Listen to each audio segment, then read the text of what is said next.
isso agora, Rodrigo. Eu perguntava uma coisa, ele me contava uma história estranha. Eu falei, Rodrigo, essa história não... Eu estou acreditando, imagina se as pessoas vão acreditar, né? E aí a gente chegou à conclusão que não poderíamos escrever a biografia naquele momento, né? Passados muitos anos depois, em 2020, finalzinho, ele entra em contato comigo e ele fala, agora eu quero escrever minha biografia, né? Aí eu fiz uma pergunta para ele, que está no livro aí, ele respondeu a pergunta, aí eu falei, então agora a gente pode escrever. E aí foi uma surpresa em cima de surpresa. É inacreditável as coisas que ele viveu, os fatos, é inacreditável ele estar vivo aqui hoje para contar essa história para a gente. Então eu me sinto muito privilegiado por ter um amigo como o Sheik Rodrigo, por ele ter me escolhido para me contar coisas muito íntimas e coisas muito perigosas, vivências. Estamos aqui com o pastor Leandro Rodrigues, da Igreja Habitar. Pastor, prazer enorme falar com o senhor, né? E num momento tão conturbado que a gente está vivendo no mundo, né? E aí a gente vem num lugar desse para um lançamento contra a questão da intolerância religiosa. Não, isso é muito importante, a gente está reunido em um único objetivo, né? O respeito, pregando a paz em um mundo de tanta intolerância, se unir, né? Pessoas de várias religiões aqui para um bem comum que é falar sobre a paz. E como é que o senhor vê essa questão da intolerância religiosa, né? Por exemplo, nós somos da Umbanda, né, das religiões matrizes africanas, e geralmente nós somos os mais atacados, né? Como é que o senhor vê essa questão? Então, o que eu fico mais triste é saber que a intolerância religiosa que vem principalmente para as religiões de matriz africana, geralmente vem da própria igreja evangélica. Então, eu estou aqui até para pedir perdão para vocês, porque esses não representam o evangelho, não representa Jesus, porque Jesus jamais atacaria um outro templo de uma outra religião. Aliás, o único templo que Jesus atacou foi o próprio dele, quando estava fazendo comércio dentro dele. Então, é muito triste ver pessoas que dizem ser seguidoras de Jesus e atacando templos de outras religiões, atacando crianças, como no Rio de Janeiro, que estava vestida com vestes das religiões matriz africana e foram apedrejadas. Então, é lamentável ver isso no nosso país, que é um país laico. Exatamente. A semana passada a gente teve 2 irmãs que foram atacadas dentro de um supermercado, né? Acho que isso não é mais admissível, né? Num país laico como o nosso, né, pastor? Me fala um pouquinho da Igreja Habitar, como é que funciona? Então, a Igreja Habitar é uma igreja inclusiva que nós acolhemos principalmente a comunidade LGBTQIA+, que são discriminadas em igrejas tradicionais, são apedrejados, e nós fazemos esse convite, né, para acolher aqueles que querem seguir a Jesus, mas não são aceitos em outras igrejas. Então, na Igreja Habitar, eles são aceitos. Que bacana, é bacana. E fala pra gente aqui, para esse pessoal mesmo, que a gente tem um monte, né, que assiste a gente, como é que faz para chegar na sua igreja, para conhecer a sua igreja, onde é? A nossa igreja fica na rua CIS 116, próximo ao metrô Barra Funda, ao lado da TV Record. Cultos quartas, às 20 e domingo às 18. É isso aí, ó. Agora você só não vai seguir a Jesus se você não quiser. Obrigado, viu? Obrigado a vocês. Deus abençoe.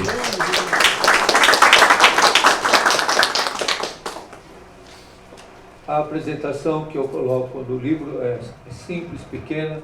Não entro no mérito das questões, porque também eu não conhecia toda a história escrita, e dizia: Renato, você é um Renato com TH. Eu nunca tinha visto um Renato com TH. Eu sou Renato também, eu sou Júlio Renato. E você escreve muito bem e dá muita vida aos relatos.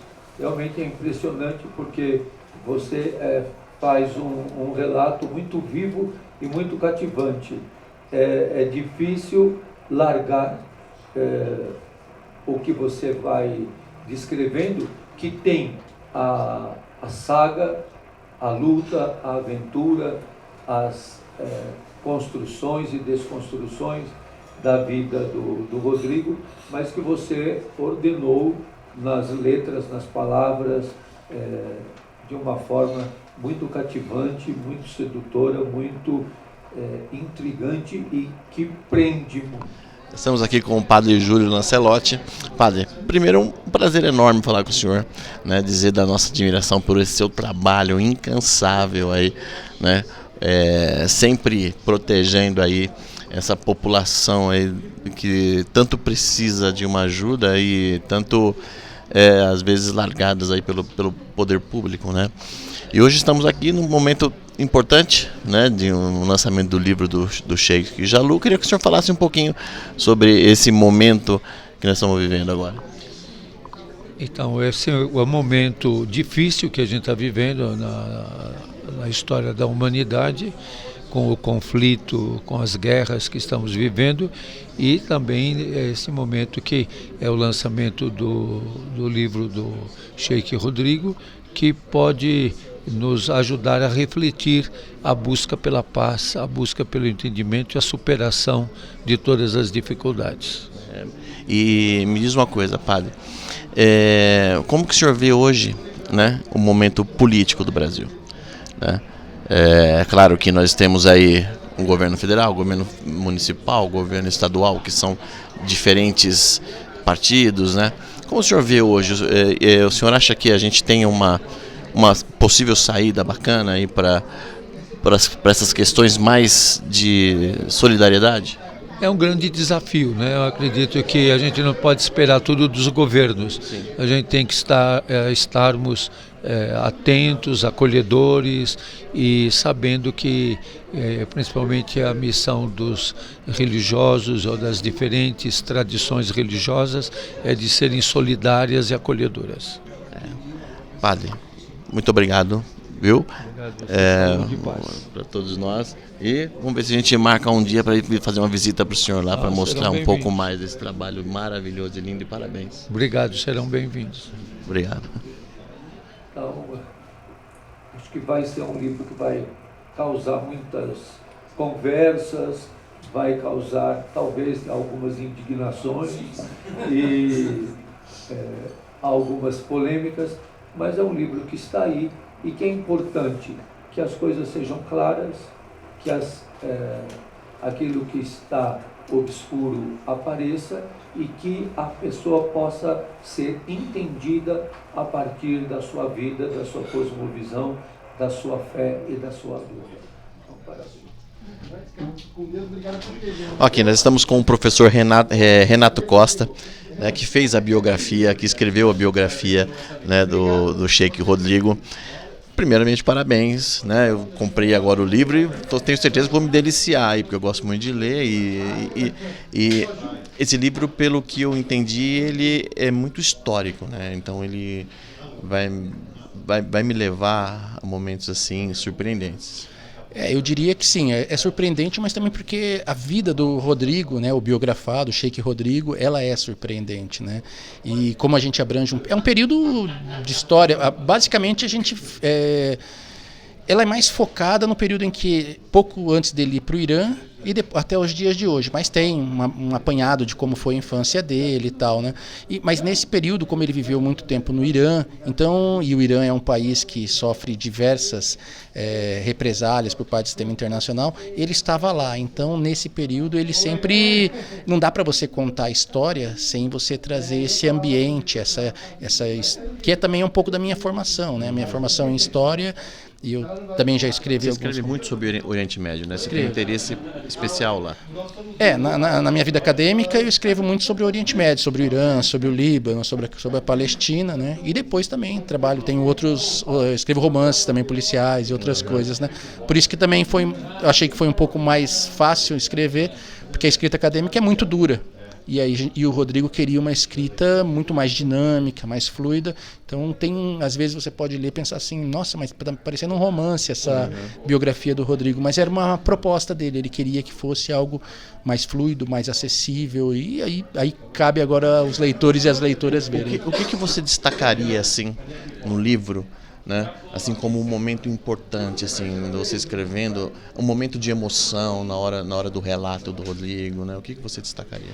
Olha, assim, o processo foi muito longo, né? A gente começou a fazer essas gravações, a gente gravava às vezes 2, 3 vezes por semana, a gente gravava mais ou menos 2h30, 3 horas. E contava muitas vezes as mesmas. Eu tentei fazer as entrevistas de forma cronológica, mas não era possível, porque às vezes ele entrava num tema tão interessante e avançava. Então eu tive assim uma quantidade muito grande de horas, né?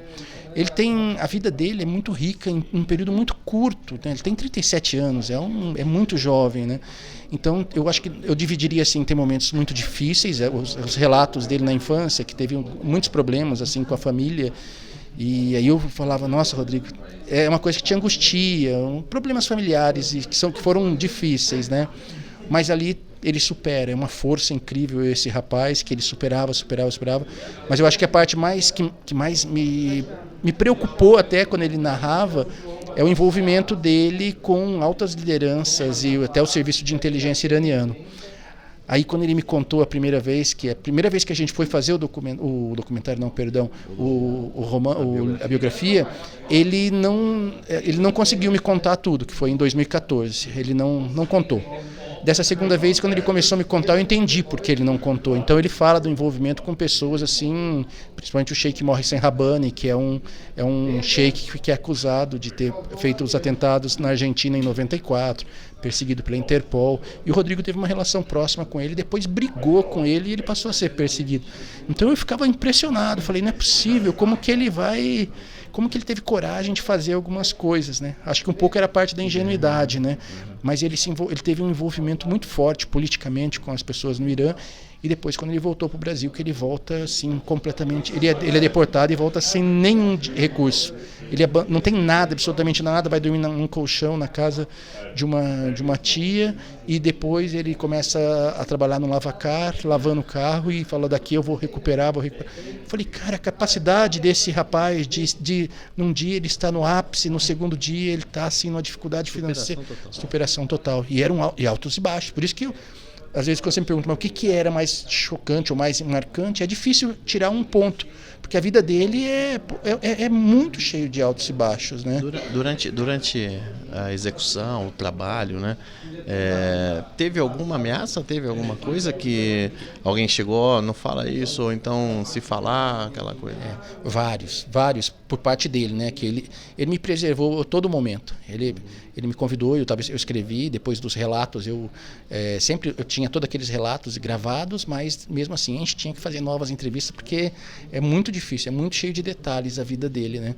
E quando eu falei para ele, não divulga, Rodrigo, porque eu tinha noção do perigo do que ele corria, mas ele é assim, ele é expansivo, e de repente ele começou a falar já na mídia que ele ia fazer um livro, que ele ia contar tudo. E ele tem relações com alguns agentes da inteligência iraniana, então ele começou a sofrer pressão dessas pessoas, muitos religiosos que ele denunciou algumas questões que talvez possam ser entendidas como corrupção, começaram a ligar para ele, aí ofereceram recursos, ofereceram valores para ele não publicar o livro, e também falando do risco que era para publicar esse livro. Nunca ninguém fala assim, vamos te matar, ou vamos entrar por uma bomba na tua casa. Mas fala, deixa a ideia. Deixa a ideia, fala, olha, de repente, se você publicar, você sabe o risco que você está correndo, olha. Eles deixavam entender o que poderia acontecer. E aí o Rodrigo conversava comigo, aí eu sempre falava, Rodrigo, veja, isso para mim não vai acontecer nada, vai respingar uma coisinha ou outra, mas a tua vida está em risco. E ele falava, não, eu já decidi. E ele falava, e ele tem assim, uma pessoa religiosa, ele falava assim, esse é meu papel, o que eu tiver que fazer é isso mesmo. Eu falei, mas é mais do que isso, Rodrigo, é muito mais do que isso. Mas ele realmente foi uma pessoa muito corajosa, e ele faz denúncias gravíssimas ali, expõe diversas pessoas, mas não expõe de uma forma maldosa. Ele tem o intuito de tentar sanar um problema que ele entende que é uma corrupção. Na questão da grave. orientação. Na verdade ele acha que é uma corrupção, uma forma que eles estão usando o Islã de uma forma equivocada, e ele, com tudo documentado. É isso que também é uma questão. Quando essas questões mais graves, assim, que ele fazia acusações, aí eu perguntava, você tem documentos, você tem gravações, e-mail? E ele tinha tudo. Então eu falei, bom, então vamos levar adiante. Porque quando você está contando a tua história da tua vida, aí não tem muito problema. Você começa a envolver nomes de todas as pessoas, então a gente precisa ter um respaldo. Aí ele tinha tudo isso. Então eu falei, então o próximo passo é, você quer mesmo? E ele sempre disse que quero. Ele falou, eu não vou fazer esse livro para não contar quem são as pessoas, o que aconteceu comigo e por que eu estou aqui hoje e superei mais esse problema, né? Então, acho que é uma vida assim que me surpreendeu, por mais que eu tenha tido uma amizade... Deu prazer de escrever? Deu. Foi algo assim muito instigante, desafiador. Eu não tinha... Que é legal, né? Que você vai querendo saber uma coisa que você vai querendo... Deve ser a mesma coisa que ler, né? Porque a gente às vezes vai lendo o livro e você vai querendo ler e ler para ver onde aquilo vai chegar, né? A dificuldade foi organizar, né? Eu fiquei mais ou menos, acho que uns 7 meses ou 8, só fazendo entrevistas de anotações. Depois eu fui para o Chile, fui para Santiago, fiquei 45 dias mais ou menos, trancado no hotel, só escrevendo. Aí eu só escrevia assim, e ficava revendo entrevistas, e quando tinha dúvida marcava com o Rodrigo outras entrevistas. Aí eu estava praticamente pronto depois desses 45 dias. Aí voltei para o Brasil, ainda revisei, e tudo passava para o Rodrigo, porque eu falei, Rodrigo, você tem que ver se essa é você, se o que está escrito aqui te representa. Essa era a minha maior preocupação, né? Porque eu não podia, de modo algum, eu não estou falando de um personagem, né? Então é alguém real. E ele, cada vez que ele lia, isso era bastante gratificante, que ele falava, sou eu. E aí quando ele reconhecia a si próprio ali, eu falei, então acho que conseguimos superar essa... Renato, o que você fala para os nossos ouvintes? Por que o nosso ouvinte tem que ler esse livro? Eu sugiro, porque é uma história de vida, uma história que, assim, não é por ser meu amigo, não é por ser um líder religioso, é porque é uma pessoa que conseguiu superar dificuldades assim que são inimagináveis, né? Então, como essas pessoas têm altos e baixos, e às vezes elas desistem, e o Rodrigo tinha tudo para desistir. Tinha absolutamente tudo. Só que ele consegue se superar, seja através da fé, isso é importante para ele, mas através de trabalho, ele se reinventa. Isso me faz crer que é uma pessoa diferenciada. E quando a gente lê esses relatos, essas histórias, eu acho que elas fazem muito bem para a gente. Porque às vezes a gente desiste muito facilmente de uma dificuldade, e se o Rodrigo tivesse desistido, acho que desde criança as situações que ele viveu, ele não teria acontecido, não teria sido esse grande líder religioso que eu conheci, esse amigo e essa pessoa que eu admiro. Eu não sou muçulmano, eu trabalho com muçulmanos, eu estudo o Islã, mas eu reconheço essa pessoa como uma das, assim, um exemplo muito bom de vida. Por isso que eu gostaria de compartilhar com as pessoas, que as pessoas conheçam também um pouco da vida dele. Bom, está à venda aí nas livrarias, né?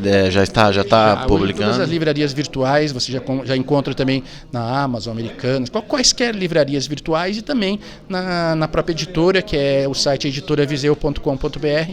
Mas vocês encontram, e também a partir, eu acho que de segunda-feira já temos e-book.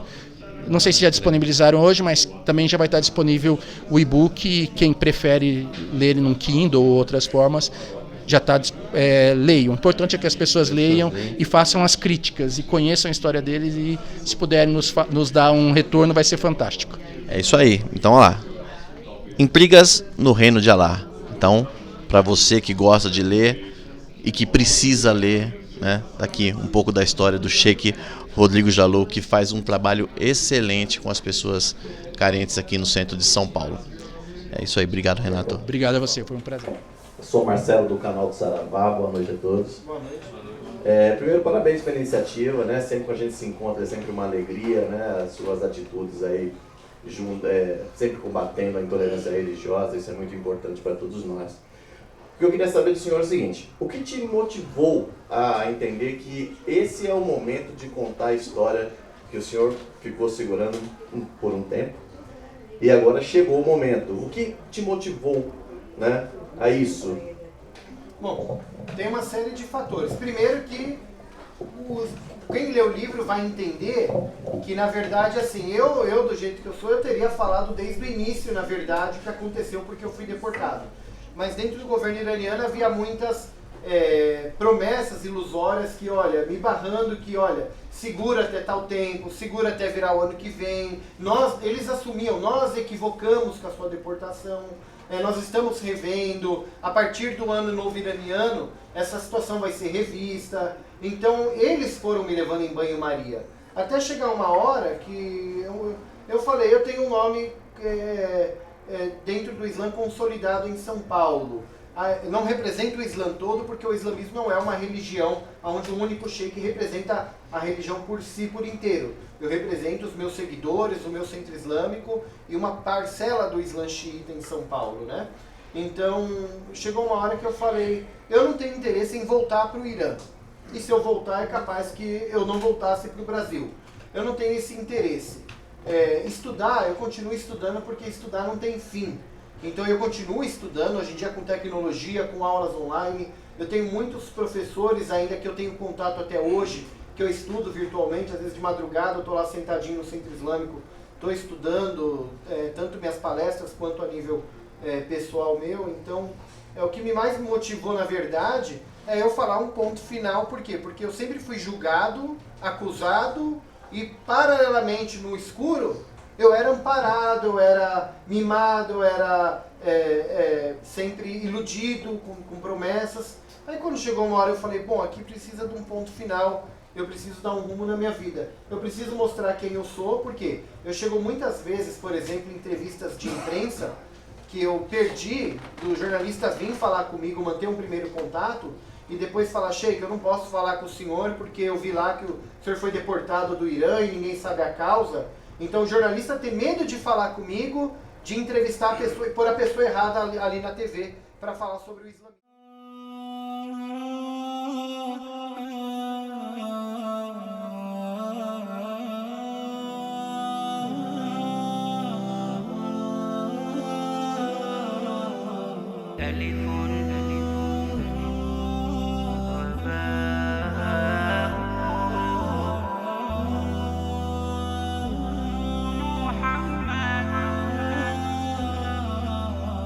ألف أنت للهداة وباء سيد الخلق جندك الأنبياء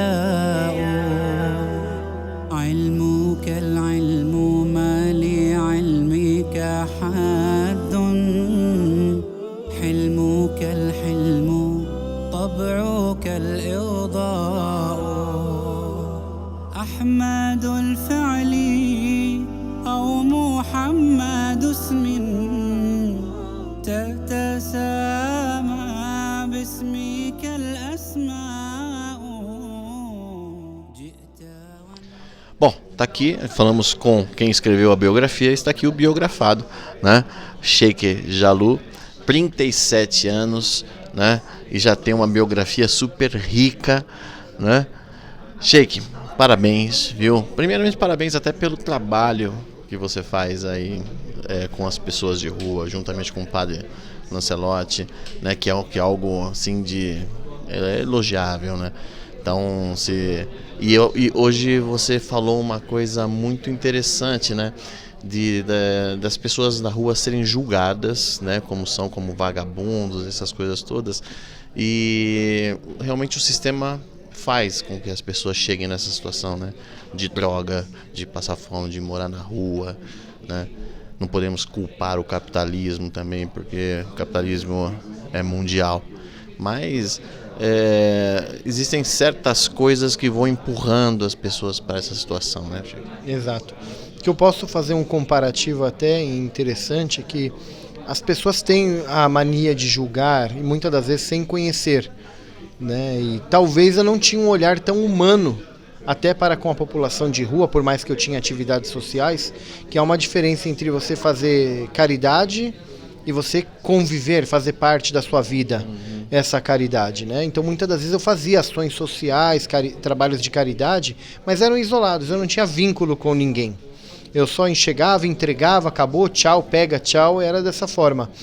E às vezes não ia em determinados lugares e não convivia com determinadas pessoas, também por julgar.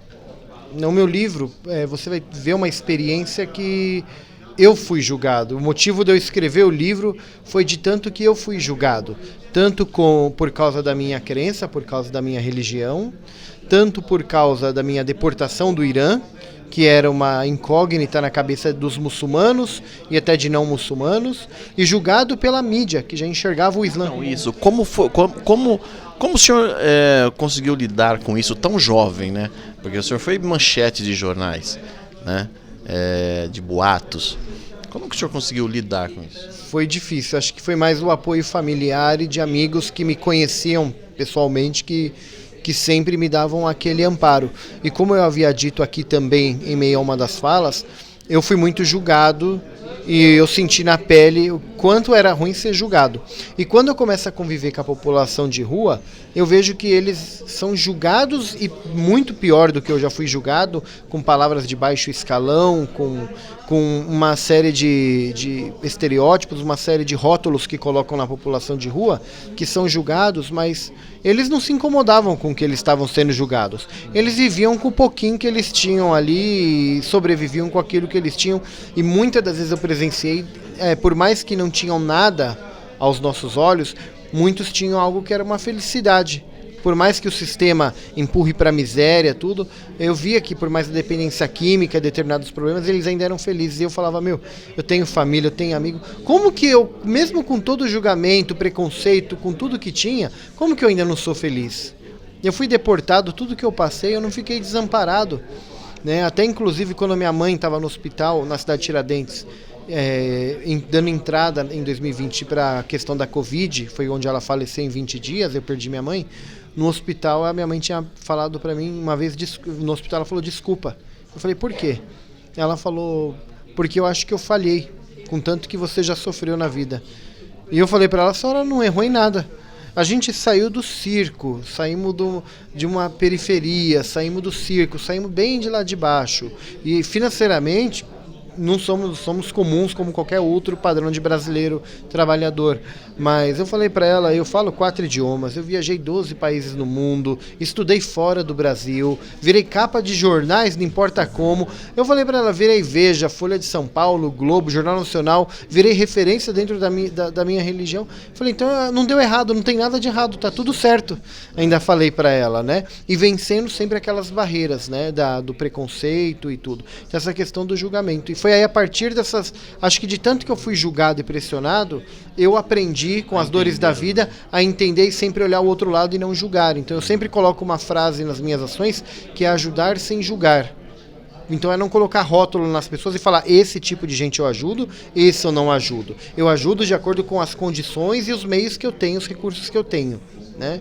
E nessa caminhada eu parti, hoje é uma honra ter o canal do Saravá aqui num evento que você vê que é uma cobertura de religião de matriz africana dentro do evento de um sheik, um muçulmano, onde tinha o padre Júlio Lancelotti, que é católico, o Renato, que é ateu, não tem religião, e é uma honra. Pastor evangélico, né, vários pais de santo, kardecistas, de centro kardecista. Mas não podia ser diferente, né, Sheik? Porque também você participa dessa...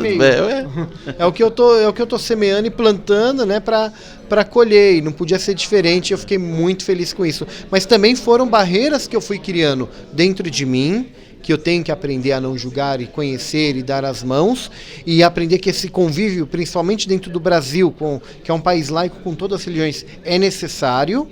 E não adiantava simplesmente uma pregação de paz dentro da mesquita. Eu precisava sair para fora da mesquita. A figura sheik tem que sair para fora da mesquita e dar a mão para o pai de santo, dar a mão para o pastor, dar a mão para o rabino, dar a mão para o padre, dar a mão para o ateu, dar a mão para o morador de rua. Então eu precisava sair da liturgia e trazer para a prática. Se eu já me tornei uma pessoa diferente pelas situações e as pedras que a vida colocou no meu caminho, eu precisava colocar em prática e ser o diferente. Mas ser diferente como referência para algo aparentemente bom, quebrando as barreiras que há dentro da minha religião e servir como exemplo para alguém no mundo, quem sabe, né? Deixar como uma marca.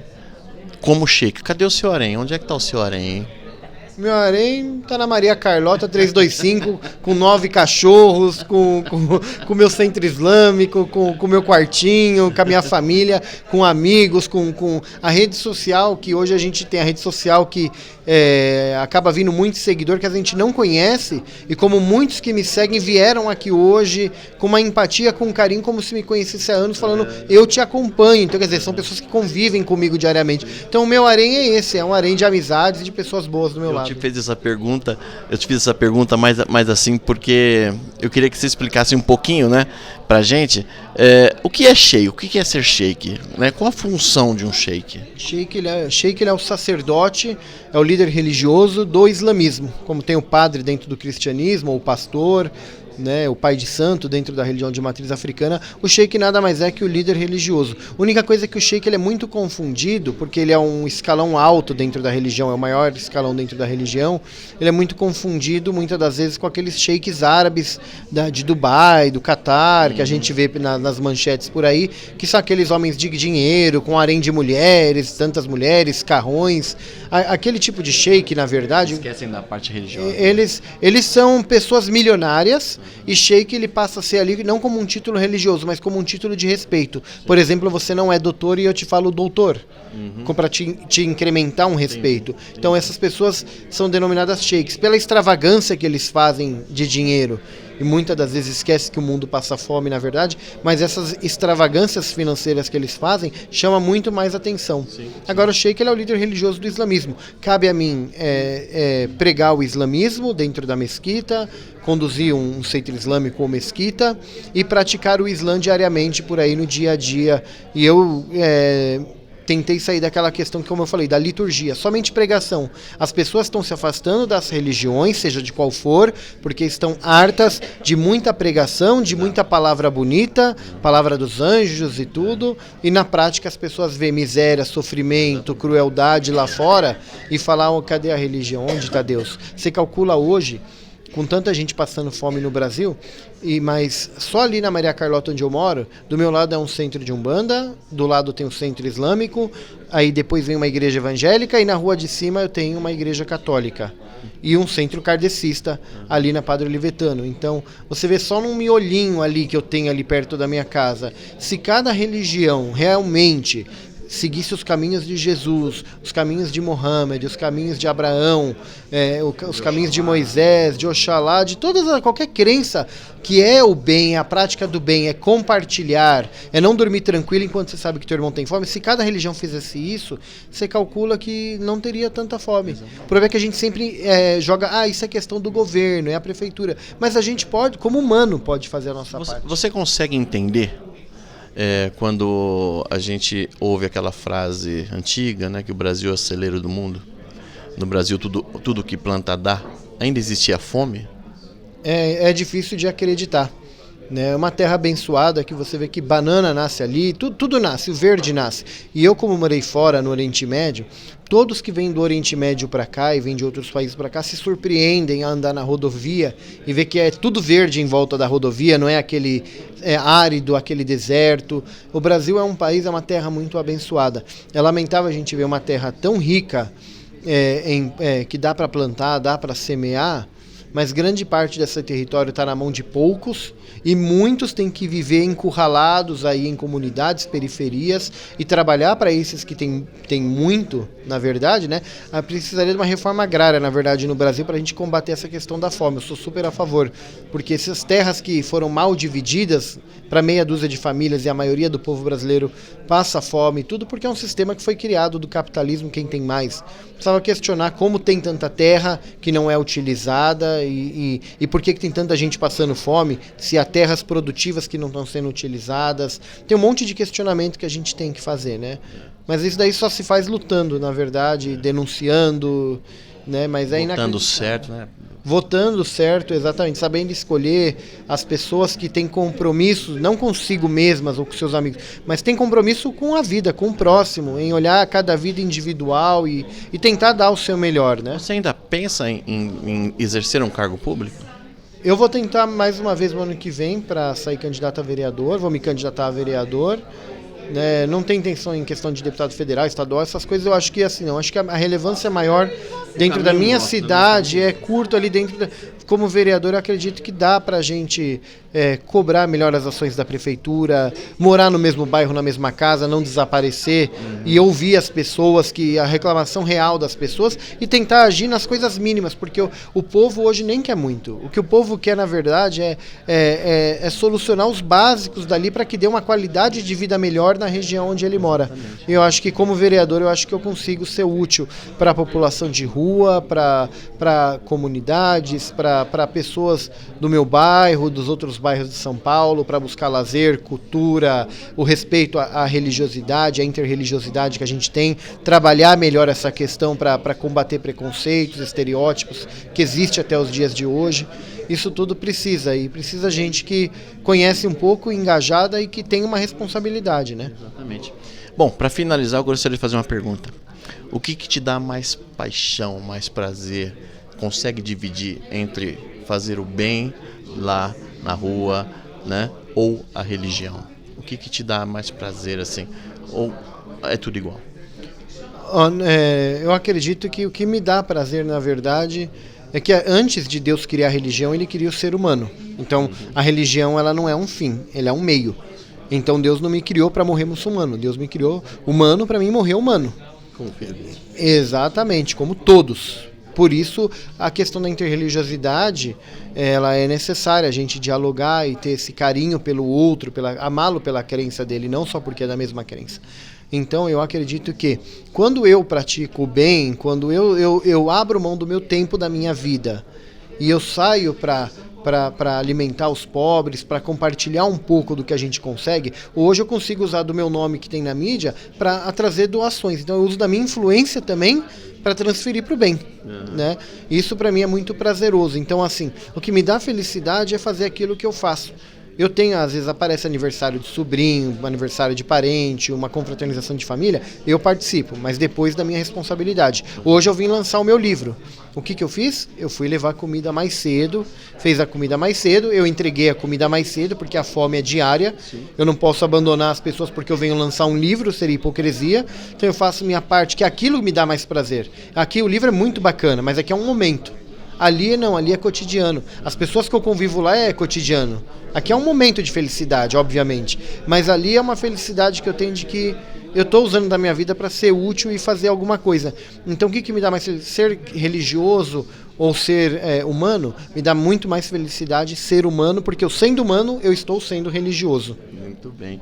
Gente, ó, o livro Intrigas no Reino de Alá, né, já está à venda aí em todas as lojas, em todas as mídias, né, plataformas Amazon e tal, e aqui na livraria da Vila, né, entrevistamos o Renato agora, e ele falou que também em breve aí vai estar lançando em e-book, né, então eu tô aqui, já comprei o meu, vou começar a ler hoje né? E depois eu vou te falar se eu gostei. Quero a crítica e as opiniões. Eu agradeço. Mas tem uma coisa também que é muito importante. Você que gosta de ajudar, você que quer empregar um pouco da sua grana no bem, tá?